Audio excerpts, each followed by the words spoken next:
First things, we'll want to just show the origin. We're going to make a sketch, and we're going to pick a plane to draw. And I'm going to pick the bottom plane, and for this example, I'm going to make a circle just here at the bottom, and I'll finish that sketch. So I have my circle. Now, in order to make a loft, I need 2 planes and 2 drawings at least. So I'm going to make our first construction offset plane. I'll show you where that is again, right here under Construct, Offset Plane. Now you can select planes to offset from. I'm going to select the bottom plane, and I'm going to drag that up. I will click OK, and now I have my first made plane. So I'm going to create a sketch right on that plane.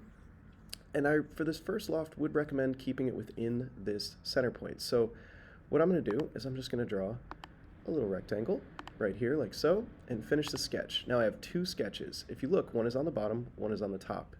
Now for loft, what you're doing, and I'll just hover over this so you can see, is I'm lofting from one shape to the other. Now I've done this example in reverse. So I have this profile and it's going to go to this profile. And it will show me the preview, and I click OK.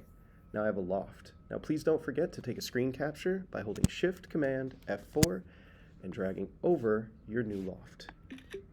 Have a nice day.